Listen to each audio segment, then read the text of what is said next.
Hello. Yes, sir, we can hear you. Oh, you can hear me. Now I can hear you. Yeah, sure. Okay. Should we wait for a while because there are only a few participants, 35 or something. Actually, sir, it's already past 3. So I think. Yeah, it's okay. But only 35 participants are there. So maybe I can wait for a while. Sure, sir, sure. So, Alok, what you have today lunch? Yeah, actually I slept, that's the problem. Heavy lunch. Yeah. No, actually, my computers are not working because I'm at home. That's the problem. Yeah. Okay. So you're at institute or at home? Institute. No, Yeah, I can. Yeah. Yeah. So you're talking the new PRA or the older one? This the two PRLs, right? Oh no, no, this new. When I give the title and abstract, that was on information causality on that topic. Okay, that was not accepted then. So that was accepted, but the recent one was not accepted. Okay. That was not. Yeah, I saw there were 3 papers are there, so 2 PRLs and one PRA. Yeah, I saw the abstract. Yeah. Good. Yeah, it's increasing. It's increasing. Yes, it's rapidly increasing. Yeah, I think now, sir, you can formally introduce him. By that time, participants will join. Yeah. I mean, I think my introduction should be, it's important because we should learn about Manik Banik, right?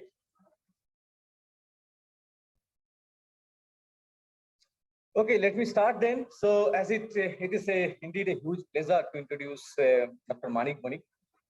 And Manik is currently associate professor at Bose Center. And Manik did his PhD from ISI Kolkata with Professor Guru Prasad Kaur. And after finishing PhD, he did postdocs at IMSC. And then he became the DST inspired faculty at Bose Center. And then he received the offer of assistant professorship from ISA Trivandrum. And he joined just before COVID in 2020. And he spent 2 years there, and then he came back to Bose Center as an associate professor last year. And I believe that Manik is arguably one of the leading researchers in the world as far as the quantum research is concerned, and perhaps the best in India. And his group publishes 5 PRL papers in last 3 years, 5 or 6 maybe, I don't know. And but it is not about the PRLs only, but also the way he approaches the quantum physics. It's a lesson for every one of us.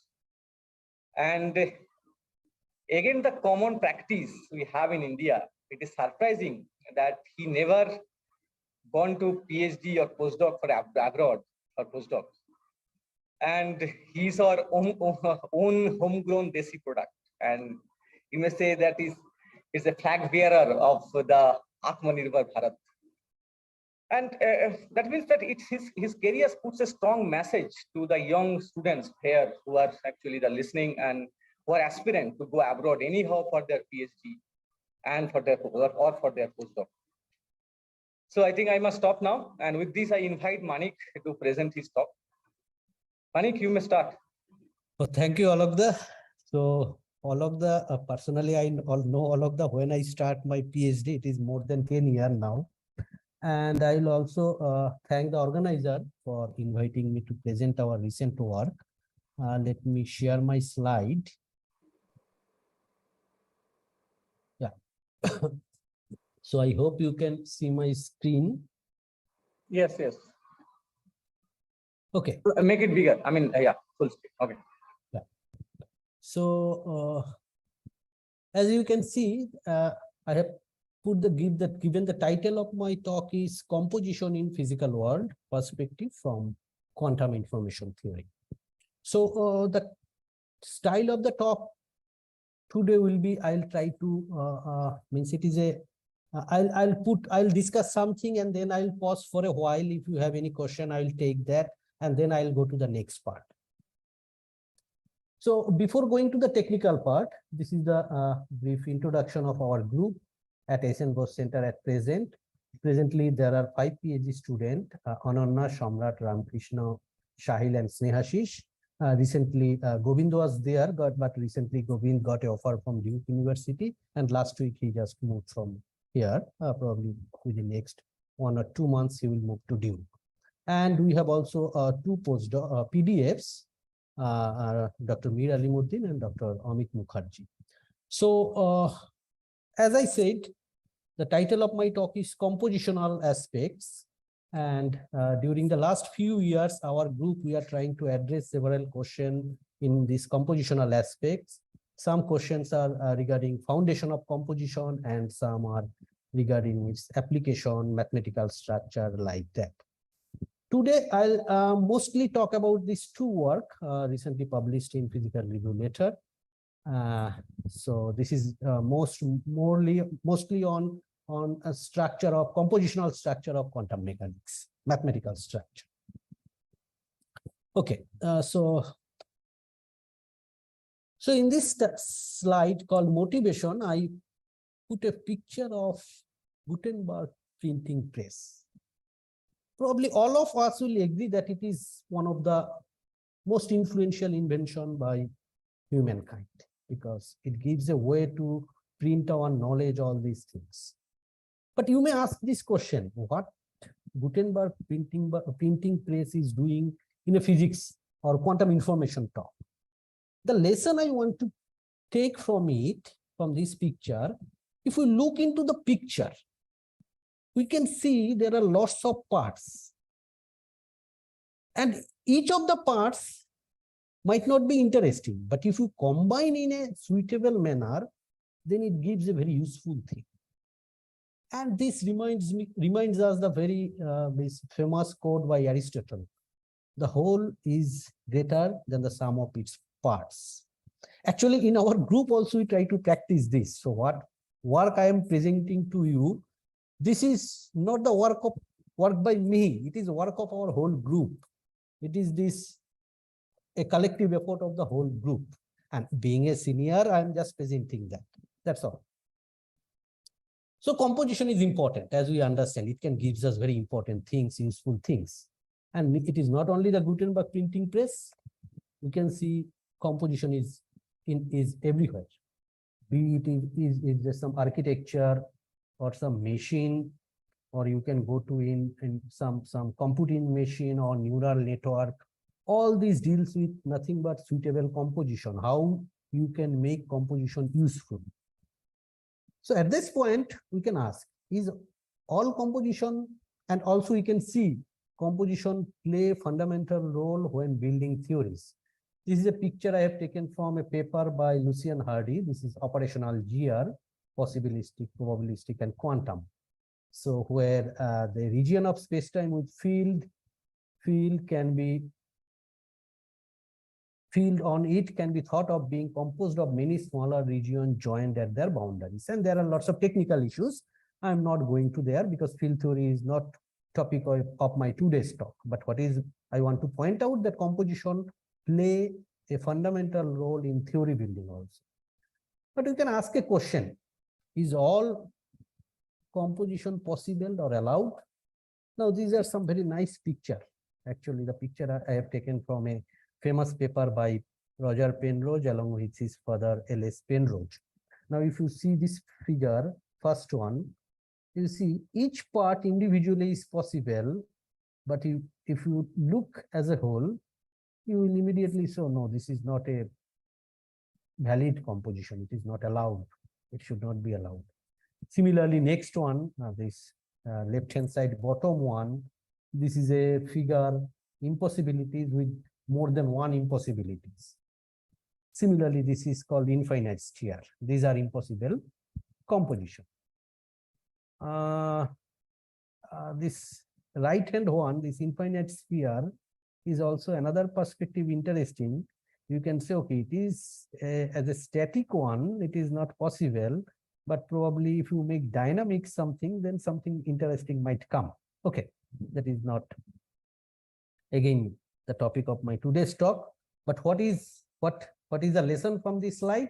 That not all compositions are possible. There might be some impossible composition. With this backdrop in mind, This is the plan of my talk, today's talk. While I'll discuss what is the mean by operational theory framework. Sometimes we'll call it a general probability theory. Then I will discuss about what do we mean by space-like and time-like paradigm. Then I will introduce a game called pairwise distinguishability game, and I'll try to discuss some of our recent results in that direction. Then I will introduce an interesting principle, information causality, which is proposed by Pawlowski and their collaborator in 2009. And then I will show that how information causality, what so far people have used in a particular way, but there is a scope, one can use information causality in a different way also, and this gives us or helps us to understand mathematical structure of Hilbert space. And finally, I'll go to the conclusion. So what is the operational theory framework? Sorry, excuse me. Hello. I'm at a meeting.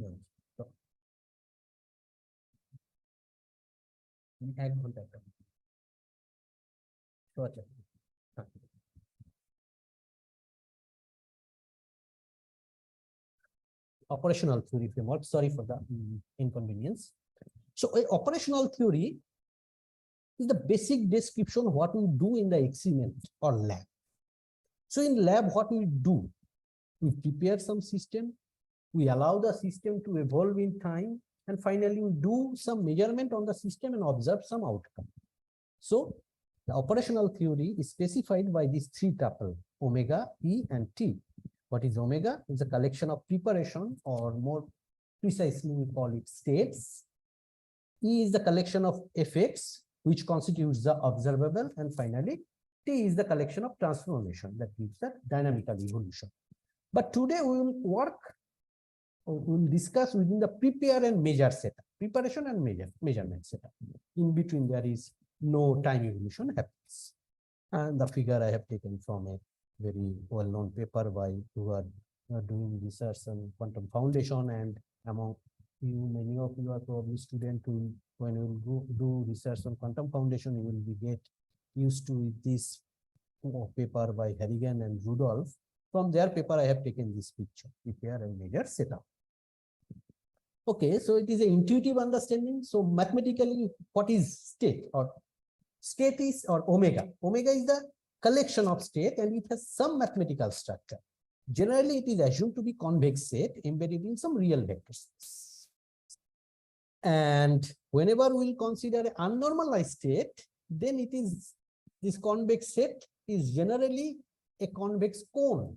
Otherwise, if we bother about only normalized state, this convex set not only convex, it is compact also.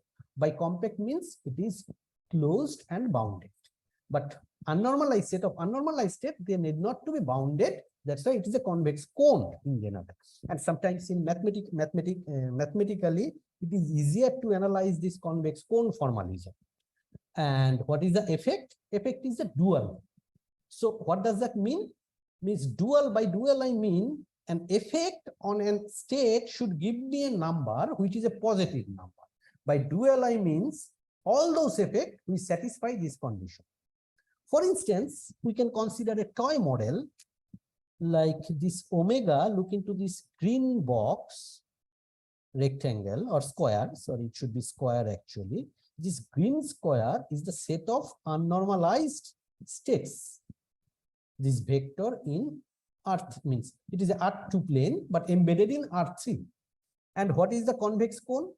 If you connect this origin to omega 1, you extend it arbitrarily. Similarly, connect this origin to any of these omegas, 4 extreme points, and connect this unboundedly, then you got the convex cone. And what is the corresponding effect space? Effect space, normalized effect space is this diamond shade or red color object. And if you extend this red line arbitrarily, then you got the effect cone. So if you, the right hand side is the top view of that. In this case, you see this state cone and effect cone are not identical. It is actually 45 rotated. So if they're identical, effect cone and state cone, then it is called self-dual. So in this case, this is called square bit model. It has several interesting feature. In this square bit case, the state cone and effect cone is not self. It is not a self-dual thing, but it is actually 45-degree rotation. Now, this simple toy theory have lots of interesting features. I'm not discussing that. If you are interested, here are a list of some of our works in recent time, based where we have analyzed several interesting properties of GPT, and you can find that this toy theory plays an important role to exhibit those non-classical features. So now this is a toy model. Now let's come back to more physical theory. So in our case, it is a quantum theory. Okay, before it is a quantum theory. In quantum theory, if I consider a simplest system, the simple individual system or single system, elementary system is associated with the Hilbert space. What is the state cone? State cone is the set of all positive operators. What is normalized state? Normalized states are those positive operators which trace one unit trace. And effects are nothing but positive operator. And a measurement is sum of these positive operators giving rise to identity.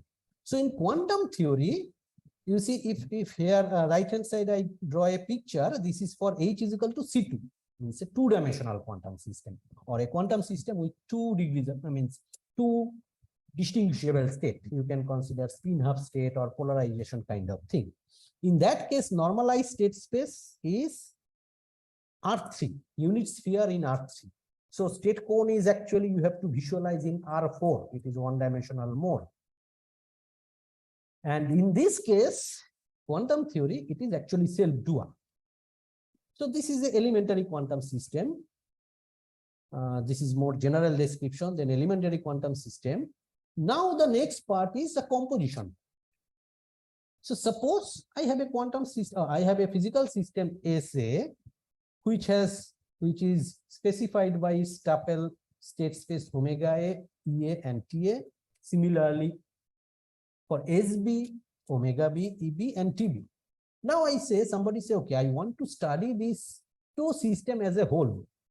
So according to postulate, okay, it must have some state space omega AB, EAB, and TAB. Now the question is how these joint state space are connected with individual state space. Okay, so before going to any compositions, we have to note that some natural condition we have to satisfy. What are the conditions? First condition is the consistency condition. What it tells us? It tells that whatever my joint state should be, on the defined joint effect, it should give me a positive probability. So probability, negative concept of negative probability, we will not allow in our theory. That means when we, on a given state, we perform some measurement, the effect should give me positive probability. And an interesting physical demand, second one is a very physical demand. This physical demand is that no signaling principle. Means if we describe this joint system and one part, let's say with Alice, and another part is with Bob, which is, let's say, in some different place in space-time. So doing something on her part, Alice should not be able to send instant signal or information instantaneously to Bob. That should not be allowed. Similarly, Bob should not able to send information instantaneously to Alice. So this is we call no signaling condition.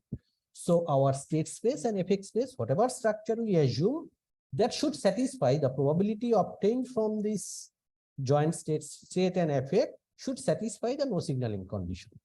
And another assumption, generally, I don't know how to physically motivate it. It's a kind of little bit mathematical so far. Means whatever paper or thesis I have studied, it is mentioned. It is called local tomography. Sometimes Hardy and Wouters called it limited holism. It's called local tomography. Means if I am given a joint state, given many copies of joint state, it might be possible that I cannot prepare the joint state locally. But given many copies of the joint state, we should be able to identify the state with local measurement. This is called local tomography. Of course, there might be theory which doesn't satisfy local tomography. But in our work, we are considering only those theories, those class of operational theories or generalized probability theory that satisfy this local tomography demand. There are actually theories which does not satisfy local tomography. But May I ask a question? sure. So does local tomography means that a state will uniquely generate the probability distribution, or from a particular probability distribution, the state description of the state is unique? Does it mean that? No. Let me tell you. So let's say consider a quantum mechanics. So let's say you are at ISAR Kolkata, I am sitting at SN Bose. So now somebody say, can you prepare a singlet state locally? Means you and me are separate. Can we prepare singlet state? We don't have any quantum channel, only classical channel. No. The answer is no, we cannot prepare singlet state. So this is a holistic nature. So singlet entanglement is a holistic nature. But somebody say, I give you an entangled state and I give you as many copy as you want. But now you perform some local measurement and then talk to each other with phone, means classical communication. Can you identify what state is given? The question is yes, we can actually identify it by doing local measurement and classical communication. This is called local tomography. So locally we can identify the state, of course, given many copies of it. So this is called local tomography. There are some theory which actually given many copies, we cannot know the state. So this is called non-local tomographic theory. So local tomography means the joint system has holistic property, but it is limited in the sense. So does it answer your question? What does local tomography mean? Okay. So the two parties can communicate classically about their communicate result. classically and identify the state, given many copies of the state. Okay. Yeah, thank you. Okay, so now these are some mathematical results. For the time being, you have to accept me because I'll not prove all these results. These are some very profound results in mathematics. And there are lots of papers. I have here cited some of the results, probably important one. What it says, in any theory, if we want to satisfy these three properties, consistency condition, no signaling condition, and local tomography, then what kind of composition are allowed? It says, okay, this composition is not unique. There are lots of composition in principle possible, but this composition are bounded in between two extremal. One is called maximum tensor product, another is called minimum tensor product. So intuitively, you can understand maximal tensor product in this way. So in maximal tensor product theory, only product kind of effect will be allowed. And then whatever states are consistent with that, all of them should be allowed. So maximal tensor product theory is very conservative to allow effect. It only allows product kind of effect, but it is very liberal to allow state. It is allowing entangled state and beyond entangled state also it allows. It's a very means it is in one hand it is restrictive. It allows only product kind of effect. On the other hand, it allows very generic kind of beyond entangled state. Minimal tensor product is the other extreme. Here, states are only product kind of states, whereas entanglement effect, which are consistent with the states, all of the effects are allowed. And here, in principle, beyond entangled effects are allowed. And actually, this is in G.P. Barker. He's a mathematician. He has some interesting conjecture that, okay, so here we can consider a general kind of convex structure. If one of the convex structure is simplex is if state space is simplex, that is called classical probability theory. If one of the tensor product is simplex, then actually no entanglement will be allowed. It was his conjecture. Very recently, Lamy et al. In 2021, they have proved that yes, Barker conjecture is actually indeed true. So if your local state space are classical, then there is no scope of entanglement. But if it is non-classical, in any non-classical convex set, you can actually, non-classical in the sense of non-simplex, you can introduce the notion of entanglement. So this result is recently published in Geometry Geometry and Functional Analysis. This is a mathematical journal. Okay, these are mathematical side. Let's come back to more to physical theory. In our case, we assume that individual system SA and SB individually they are described by quantum theory. That means described by quantum theory. That means what? Individually, omega is nothing but density operator, or in other words, if you consider unnormalized state, that will be this positive operator on a some Hilbert space HA. Omega B is a positive operator on some Hilbert space HB. And similarly, effects are defined. So locally, we are assuming the theory is quantum. But globally, okay, any tensor product in between maximal and minimal will be allowed. So in that case, definition will be maximal, we will sometimes call minimal composition. Minimal composition, remember, minimal is only the separable kind or product kind of state is allowed. That's why we call it a safe theory. Why safe? Because only separable states are allowed. So in allowing state, the theory is very conservative, but it is, on the other hand, it is very liberal to allow its effect. Safe bar is the other extreme. It only allows product kind of effect, but states are in general much more broader than quantum. So this is mathematical definition of that state cone and effect cone in safe theory. I'm not going to this mathematical definition for the time being to intuitively understand our today's talk. Definition is not that much required. If required, I'll come back to it. So this is the definition of state cone and effect cone. In safe bar theory, it will be the role of state cone and effect cone will be reversed. Intuitively, you can think in this way. Okay. So state cone in safe theory is very conservative. So middle one is quantum.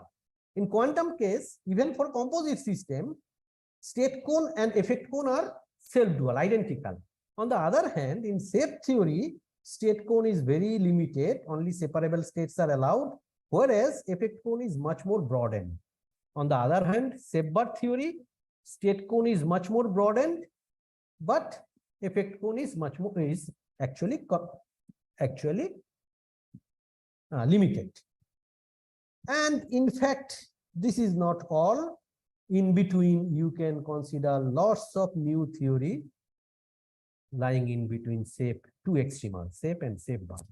And quantum is a very special one. It is the only theory which is safe dual.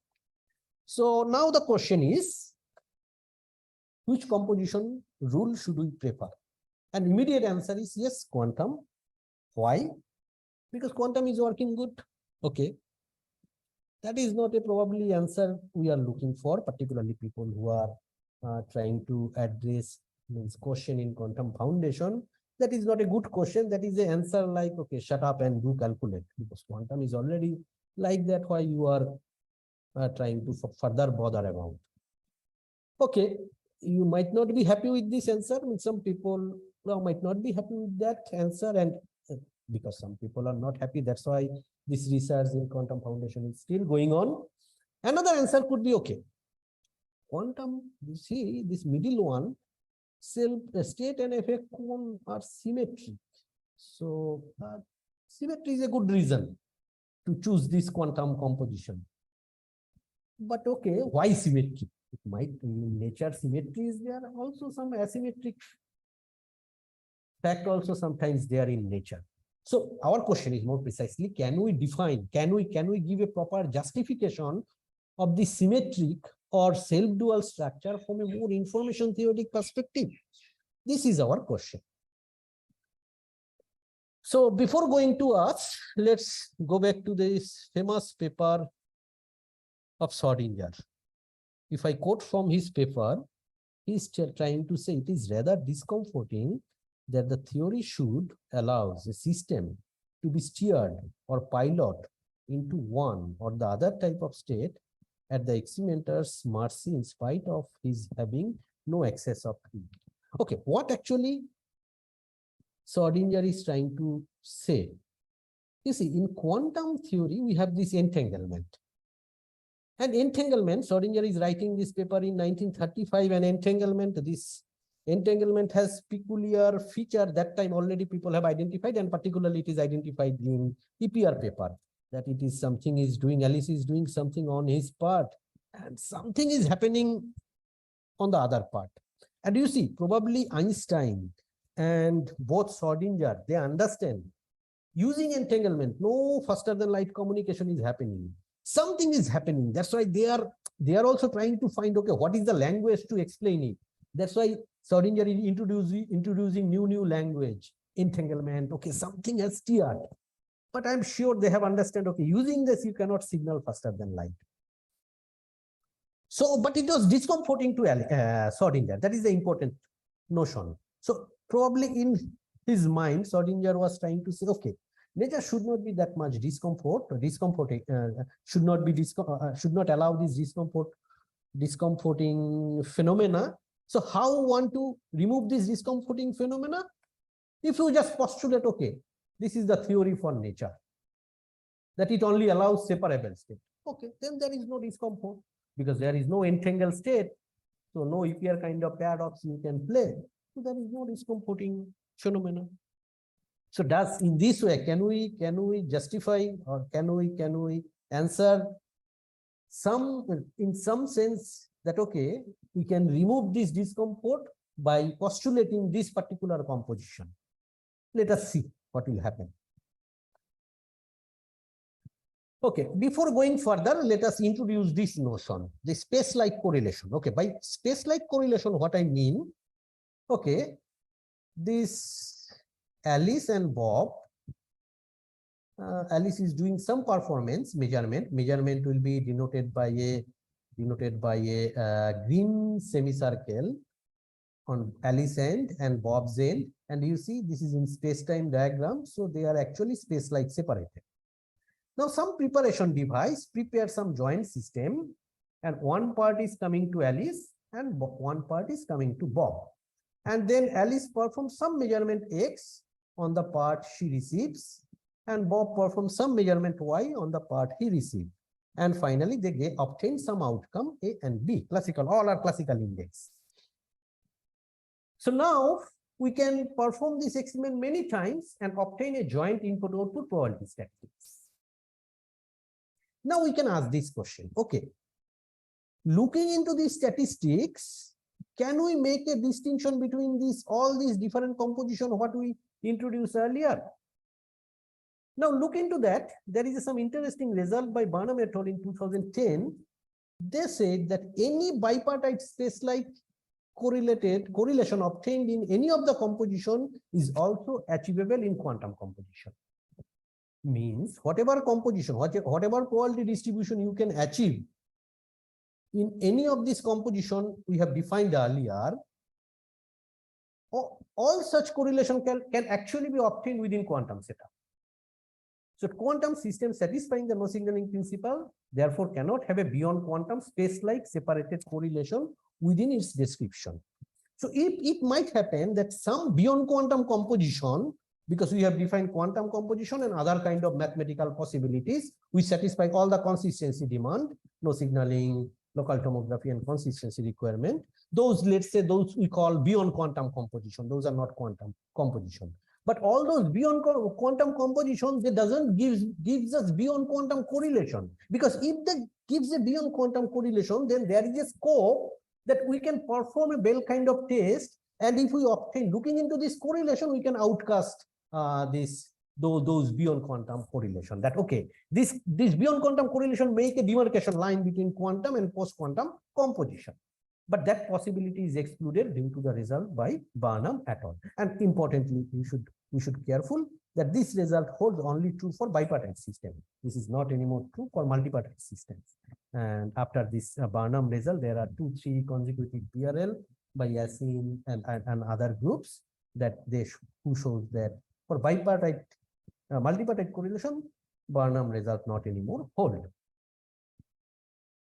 But today we are only restricted in bipartite scenario. So what will happen in bipartite scenario? So this is in some sense no-go. In space-like correlation, we cannot do anything. Then we ask a question. What will happen if we consider time-like domain, time-like correlation? Okay, by time-like correlation, what I mean, By time-like correlation, I means it is easier to understand with this game. What do we mean by this game? But look into this space-time figure. There is a referee and there are two players. Each of the players are in the causal future of referee. That means referee in principle can send information to Alice and Bob. On the other hand, Bob is in the causal future of Alice. That means Alice can also send some information to Bob. Now the game is referee has some classical variable. Let's call it, denote this classical message by index eta, which can take values from the set curly x. So what is the game? In each run, referee provides a randomly chosen message to Alice. So one of the messages is randomly chosen from the set and given to Alice. So let's say this set is 1, 2, 3, 4. So referee that just choose the number 1, 2, 3, 4 randomly and give it to Alice. Let's say referee give 1 to Alice. On that run, referee will give a pair of index. Of course, one index which is already given to Alice, that means 1, and the other index, any one. That could be 2, 3, or 4. That means what pair will be given to Bob in this case? It is either 1, 2, or 1, 3, or 1, 4. That will be given to Bob. So now, what are the limitations? Means conditions that Alice and Bob do not share any correlation a priori. But Alice is allowed to communicate Bob as she is in the past light cone of Bob. That means Alice can send to Bob some information. And what Bob has to apply? Answer. Bob has to perfectly guess what index is given to Alice. So let's say, again, we try to understand. Referee gives 1 to Alice and referee gives either 1, 2 or 1, 3 or 1, 4 to Bob. Now Bob has to list one, referee gives 1, 2 to Bob. Bob has to guess whether 1 is given to Alice or 2 is given to Bob. 2 is given to Alice. Let's say referee give 1, 4 to Bob. Bob has to identify whether 1 is to given to Alice or 4 is to give. 4 has been given to Alice. So now how Bob will answer this question? So for that, we'll allow that, okay, Alice can send some information to Bob, but there is a catch. That the amount of information will be limited. Not Alice will not able to send arbitrary amount of information. Because if the arbitrary amount of information is allowed, then always they can win this game. It is not an interesting game. Rather, interesting situation will arise if we limit the amount of information. So the game we will denote as PND, pairwise distinguishability game, n different index game. So to tell our result, let me just introduce few definitions. So distinguishability, we can define it in this most general GPT framework. A set of states omega I will be called perfectly distinguishable if there exists a measurement by which we can perfectly distinguish this state. So distinguishability means we are given a set of states by performing a single measurement, single shot measurement, we can perfectly identify what state is given. That is called distinguishability.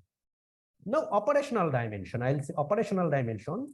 Given a system, the maximum cardinality of the set of states that can be perfectly distinguished by a single measurement, we call it an operational dimension of the system. For example, if we are given a classical two-level system, that means a head, tail, how many distinguishable states are there? Only 2, head and tail. Let's say we are given a quantum two-level system, that is a qubit. It has infinite number of pure states, but perfectly distinguishable, that number will be 2. So operational dimension, both for classical two-dimensional system and quantum two-dimensional system, operational dimension will be 2. On the other hand, we can also define a concept called information dimension. Given a system S, the maximum cardinality of a set of states that can be perfectly distinguished pairwise. Earlier we say a set of states that can be distinguished by a single measurement. But we are now saying a set of states that can be distinguished pairwise. So omega 1, omega 2, omega n we are given. I have some measurement that can distinguish omega 1, omega 2, omega 1, and a different measurement might be useful to distinguish omega 1 to omega 3. That is allowed because operational dimension demand the measurement should be unique one, but information dimension say they should be only distinguishable pairwise. So the maximum number of states that can be distinguished pairwise, that is called information dimension. Now, as you can see, it is very intuitive to argue, that is our first result, that this pairwise distinguishability game, for that, the important quantity is not the quantity of interest is not the operational dimension, rather information dimension. If whatever the system Alice is sending to Bob, if it has more information dimension, then corresponding winning probability of the game with more cardinality will be possible. So now our first result says, let's play this game P12D. That means the set of states means the cardinality of this classical message is 12. So now you can say, okay, Alice will send 4 qubit. Now, what is the composition of this 4 qubit? Okay, the composition now we are open to that. Now we will analyze different scenarios. First, assume it is quantum composition. So in quantum composition, there is a result already known, established by Brunner et al., that in quantum theory, operational dimension and information dimension are identical. So a C2, its operational dimension is 2. If we consider 2 qubit, its operational dimension will be 4. 3 qubit, its operational dimension will be 8. That means its information dimension will also be 8. C4 means, sorry, C2 tensor 4 copy of 4 qubit. In that case, operational dimension will be 16, but and as well as information dimension will be 16, because that is the result of Brunner et al. That in quantum theory, information dimension and operational dimension will be identical. Since we aim to play the P12 game, then 3 qubit communication from Alice to Bob will not be sufficient to perfectly win this game, because if Alice sends 3 qubit, she can only send 8 messages perfectly, but she needs to send 12 messages. That's why she has to send 4 qubit. On the other hand, now we assume that there are individually 2 qubit, but the composition of these 2 qubit is this minimal product. Then that's what the theorem says. 4 qubit communication from Alice to Bob is required for winning the game P12 when quantum composition is considered among the elementary system, whereas 2 shape bit, that is 2 qubit in shape composition, suffices for winning the game. So what it proves? It proves that what kind of composition is there, depending on that, in time-like scenario, you can win this game using only 2 shape bit, whereas using a quantum composition, you cannot win this game. So it exhibits that in this time-like scenario, this other composition, this shape composition, actually allows a stronger correlation. Like shape bits means it allows the entangled and no, shape means it is only separable states. Only separables. So only you two see, separate. Yeah. You see, the states are only separable. It's only product kind of states. So if you look into its space-like correlation, it is very, very docile theory, because it is a classical like theory. No non-locality is allowed. On the other hand, in time-like scenario, it has stronger than quantum correlation is possible. Now you can ask the question, from where the power is coming? Power is coming from its effects, because effect is extremely enlarged in this shape theory. Okay. So shape composition allows stronger than quantum correlation in time-like scenario. But in quantum theory, you can also perform the measurements of entangled measurements. So in yes, but using that also, as already we know this operational dimension and information dimension are identical, you cannot distinguish more than what you can distinguish locally. Yes, but physically, you are saying that in there are many effect space is enlarged. So effect space enlargement, it is actually bigger than quantum, right? But if you already allow quantum composition, means quantum. No, I I mean, the shape theory, it is better, bigger than quantum, right? Shape theory bigger means FX space is bigger than quantum. FX space is bigger than quantum. Exactly. And FX space is bigger than quantum, and it has some peculiarity. To understand that, we have to go to this time-like domain. Space-like domain is not the proper setup to identify its peculiarity. That is only my point. That means prepared measure scenario, you mean? It is prepared measurement, but the question is space-like and time-like. Space-like is this bell game kind of scenario. This scenario is not sufficient enough to reveal the peculiarity of shape theory. Rather, this scenario, this time-like scenario, is the proper scenario where the peculiarity of shape theory can be revealed. Okay. I'll come back to it again. Yeah. Okay. So what it proves then? Okay. Then we prove something more technical result. The game. Okay. So how far we can go? All these kind of things. So I'm not going into the details. If you are interested, you can. These are some technical part of this our result. But main physical message I have already give that in shape theory, our state space is very limited. It only allows product kind of state and its convex mixture, nothing entanglement, nothing else, nothing more. Whereas it has very peculiar structure in its FX space. Now, if we want to identify its peculiarity in a correlation level, then playing bell game is not the good picture or good setup to identify its peculiarity. We have to rather go to time-like domain. And we introduce this pairwise distinguishability game, and here we have find this peculiarity that shape composition allows stronger than quantum correlation. So it is showing that if you allow time-like domain, although it is not allowing a discomforting phenomena like entanglement, was what Schrodinger was unhappy with, but it is allowing a different kind of discomfort in time-like domain. So in that respect, it should not be allowed. So because it is allowing even stronger than time-like correlation, quantum correlation in time-like domain. That's why it should be excluded. So this is our result. And in this work, we have actually established this part only. Then natural question is, okay, what about this other extreme?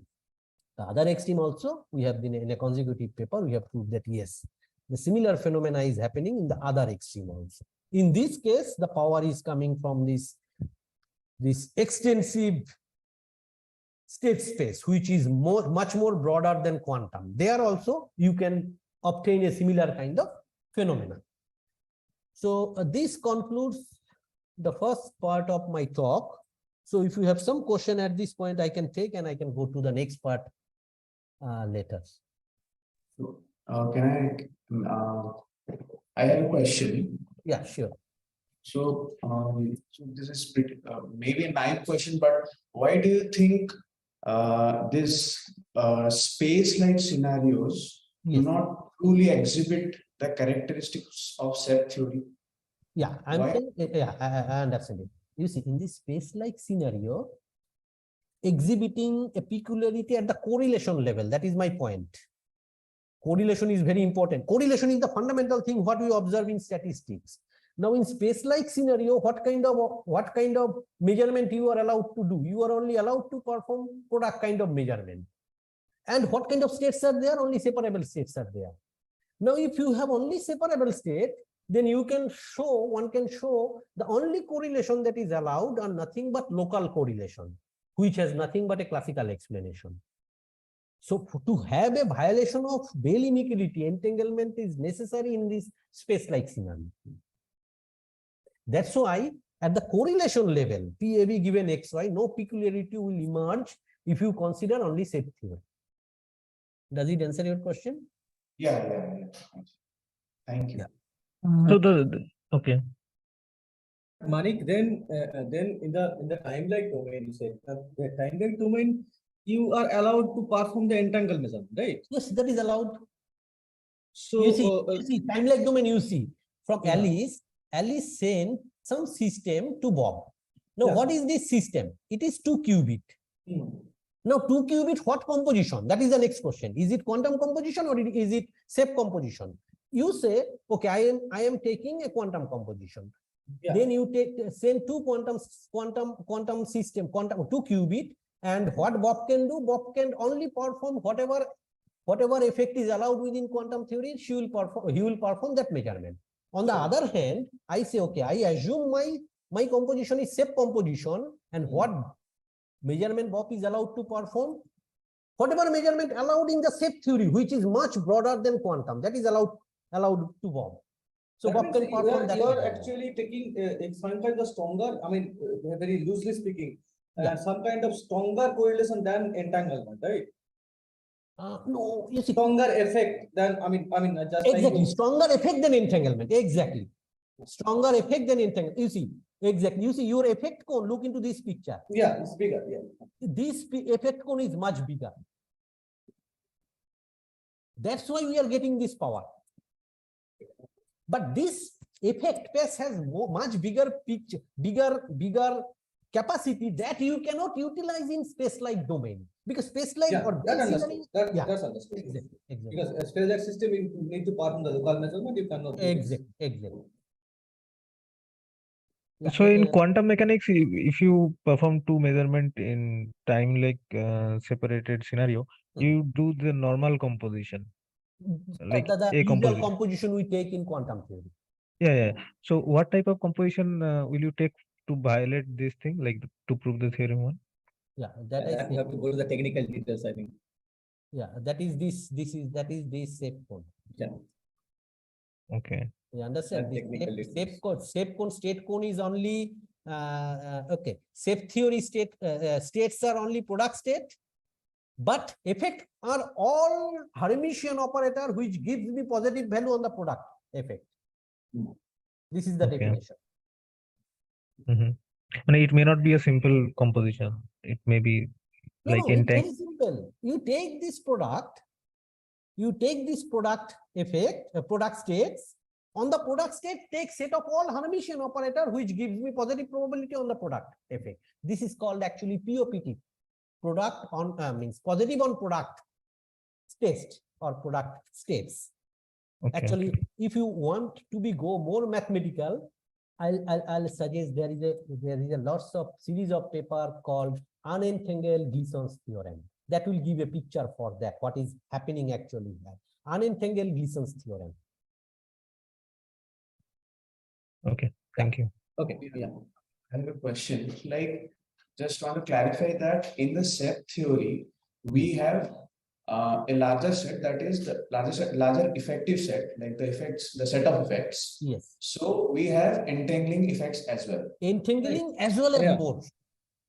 Only entangling will not give you the power. You have something more. Okay. Entangling effect is already allowed in quantum theory. In safe composition, you have some effect which is beyond entanglement. So is it beyond like indefinite causal order type of structures? Indefinite causal order is something different. Probably it doesn't come into no, this. but the set of operations that you are allowed to perform. Set of operations. You see, these are single operations. Indefinite causal order comes like in a quantum switch. Sorry, let's say in a quantum switch type of scenario. I'm saying quantum switch is a different thing. Quantum switch, in the morning I first take a coffee at my home, then I come to my office. These are two events. Or I first come to my office and then take a cup of coffee. So you require two event, two operation, two channel. And then the question is ordering of this channel action. That is indefinite causal order. That is not happening there. I think we should move a little bit, yeah, because time is running out. Yeah, Mike. Proceed to the second part. Yeah. Okay, so we have shown that some peculiarity is there in this composition, but we say for that we have to introduce a new game that is in some sense great. Some new game is showing some peculiarity. Then we ask, what about the existing principle? Because already there was some existing principle. What those principle can tell about us regarding this composition? So we find, one of the fundamental principle people have introduced in 2009, this Pawlowski and their collaborator, is this information causality principle. So what is information causality? Okay, information causality, you can actually visualize a generalization of no signaling condition. So I'll try to give the intuitive picture of information causality, because more rigorous understanding of information causality will require this mathematical structure of this mutual information, data processing inequality, all these things. But okay, intuitively let's try to understand. So information causality limits the information gain that a receiver, say Bob, can reach about a previously unknown to him data set of a sender, say Alice, by using two types of resources. What are the resources? So all his local resource that might be correlated with sender. Let's from now on we will call it type 1 resource. And some physical system carrying bounded amount of information from Alice to Bob. That is type 2 resource. Now both this type 1 and type 2 resource can be different kind. It could be classical, quantum, and beyond quantum structure. We don't know. IC principle provides a way to test their physicality, whether it is beyond quantum or not. IC principle is a way to check that. Okay. So now let's try to understand some phenomena. Let's say, although what I have written, although the quantum, although the correlated resource, that means type 1 resource by themselves has no communication utility. Means what I'm trying to say, Alice and Bob use some pre-shared correlation. Now that correlation could be classical correlation, that could be some quantum entanglement, or that could be beyond something, beyond entanglement, but some no signaling correlation, like peer bonds. Like now I ask you this question, you and me share many copies of entanglement. Can we send any information using this entanglement only? Answer is no, because this is a no signaling correlation.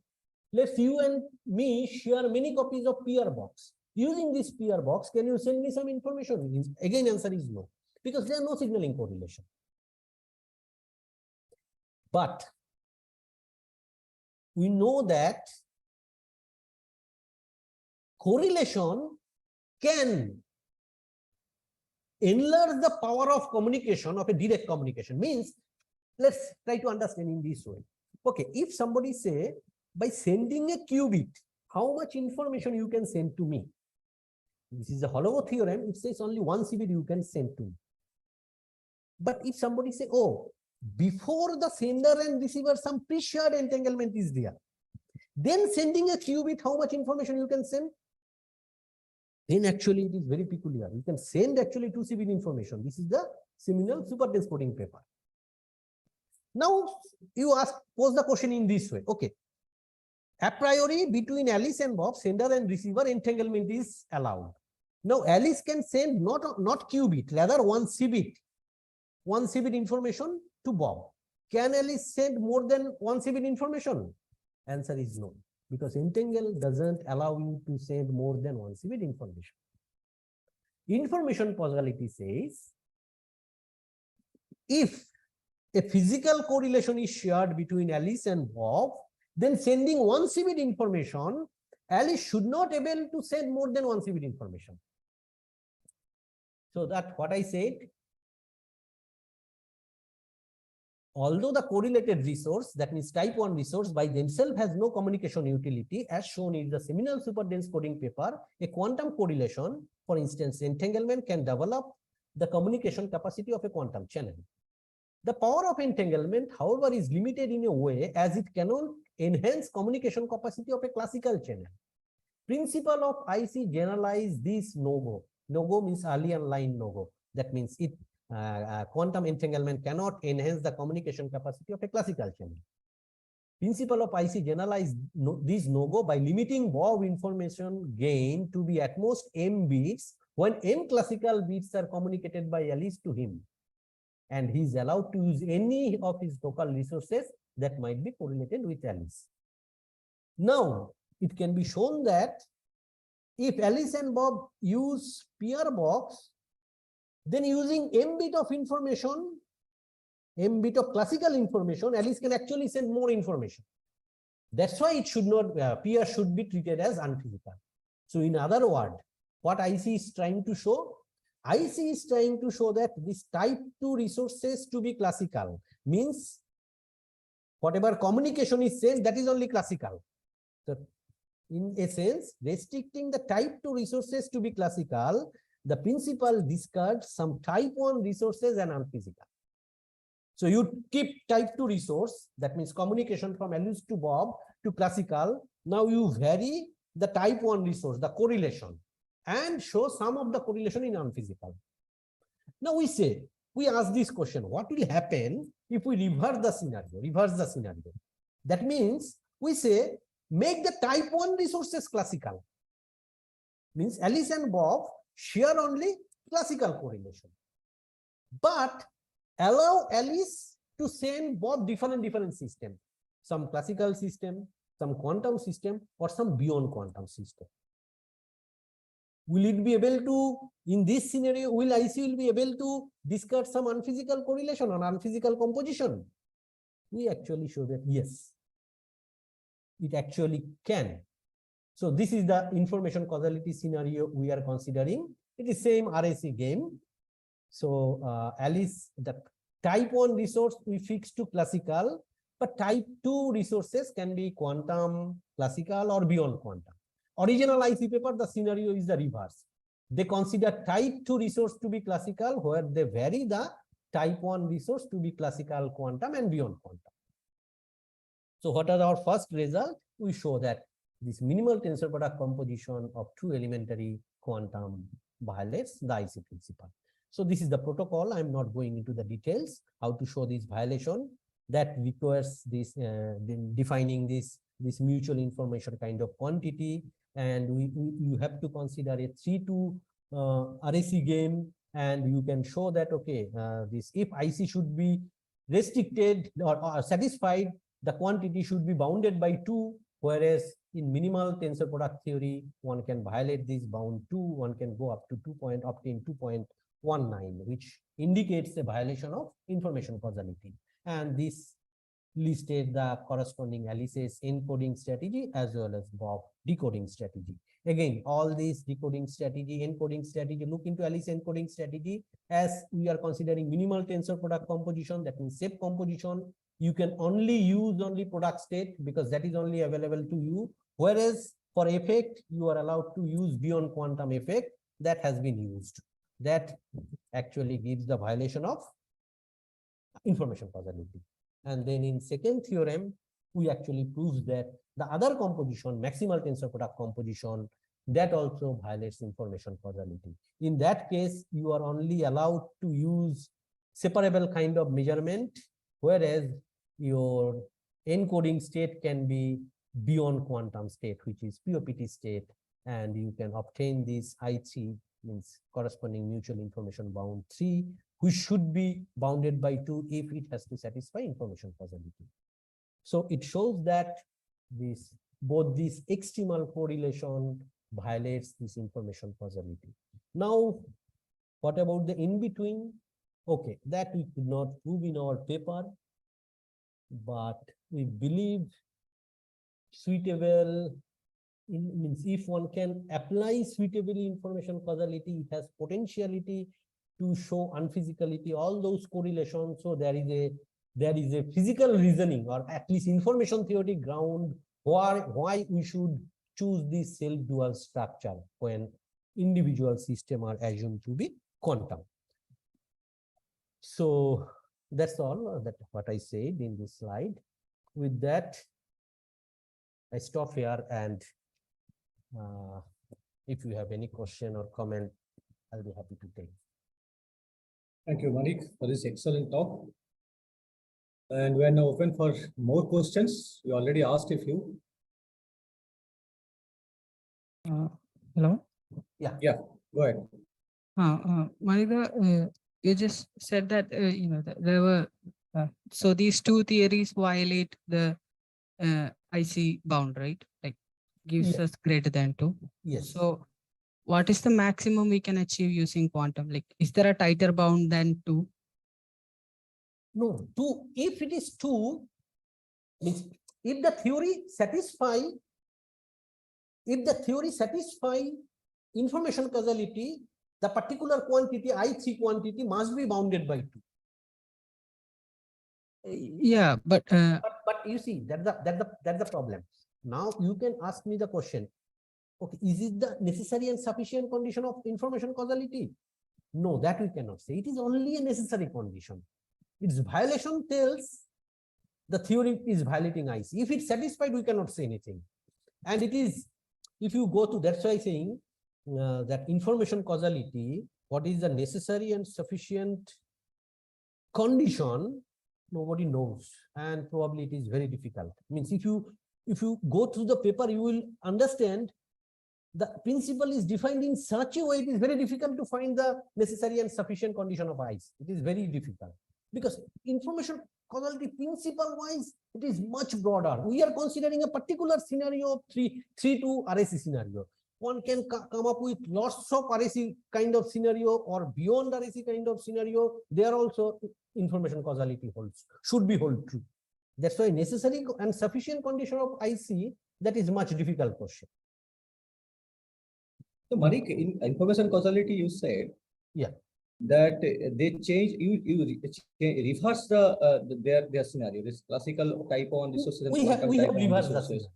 Yeah, but then the bound you said it remains intact. Yeah, because that we have to prove first. I haven't mentioned all these results. I have only given you the final theorem. Before that, we have to prove this, all this proposition, that what should be the bound here. All this is means if someone, I'm sorry that I haven't. Yeah, it's okay, it's okay. I mean the bound you showed, I mean, that is actually in your reverse scenario. That's in quantum mechanical. Exactly. That bound first we have to prove that bound. Yeah, actually, in our earlier first version, we could not prove this bound. But of course, at that time also we can make the same claim. But then we have to take help of another principle called no hypersignaling principle. And then I have actually some discussion with Marcin Pawlowski. And then we actually find that we can prove this bound and we don't require no hypersignaling principle anymore. Information causality can alone exclude these two exotic compositions.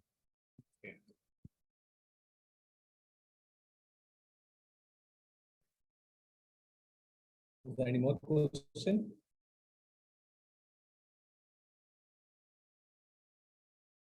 Okay. There's no more question. Let us thank once again Dr. Manik Banik for his beautiful talk. Okay, thank you, Manik. Yeah, thanks a lot.